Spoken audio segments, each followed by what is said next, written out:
Obtenu par le jeu des rivalités coloniales, arraché par la conquête qui se prolongera jusqu'aux années 30, pavé de sang et de romanesque, le protectorat est l'œuvre de Lyautey, aventurier militaire et artiste singulier d'une épopée personnelle. Lyautey, c'est un homme qui, en arrivant au Maroc, a compris qu'il y a là un État, même un faible, mais un État, et qui, je crois sincèrement, a voulu sauvegarder le Marzenne et a voulu appliquer le traité de protectorat dans la lettre et dans l'esprit. C'est sûr. C'était un homme, incontestablement, qui a compris que l'intérêt de la France était de préparer le Maroc à l'indépendance. C'était le rôle de la France. Il a voulu l'appliquer. La preuve, c'est que les ultras en France ont tout fait pour le faire partir.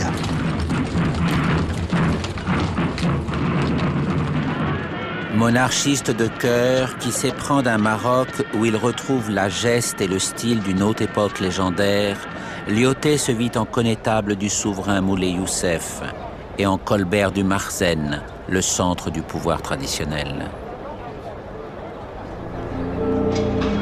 Mais un rêve d'Amérique l'habite autant que sa nostalgie d'un passé chimérique. Bâtisseur inspiré, il jette le Maroc dans le fracas du progrès occidental, édifie des villes nouvelles, creuse les fondations d'une économie moderne. Ici, vous me dessinerez la Canebière.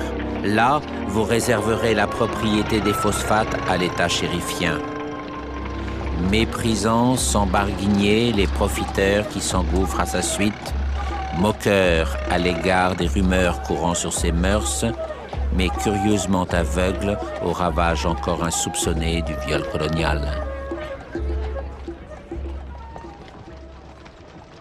La République française berce sa bonne conscience en l'honorant comme un héros, mais elle s'en méfie comme d'un visionnaire gagné à la cause de ceux qu'il pense protéger.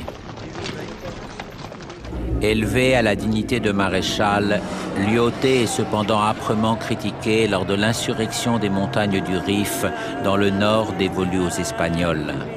L'émir Abdelkrim, habile propagandiste autant que redoutable meneur d'hommes, y a proclamé une manière de république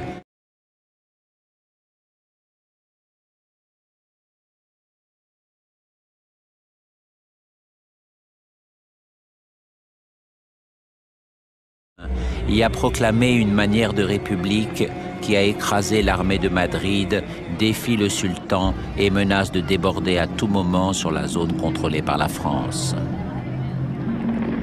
Lyautey, fidèle à ses méthodes de pacification progressive, préconise la négociation avec l'adversaire. Et bien qu'il fût parvenu à contenir Abdelkrim, la République le lâche et envoie Pétain pour le seconder. C'est un piège. Le vainqueur de Verdun, soutenu par Paris, et le dictateur espagnol Primo de Rivera lancent des renforts considérables à l'assaut du Rif. Les insurgés ploient sous les bombes incendiaires et le gaz moutarde. Il y a 3 grands vaincus dans la guerre du Rif. Abdelkrim, déporté à La Réunion, d'où il finira par s'évader pour s'exiler au Caire. Lyautey, qui se retire dans ses terres en Lorraine et l'exaltation de sa légende. Le Maroc, désormais livré aux convoitises d'une colonisation qui se réclame de son héritage pour mieux le trahir.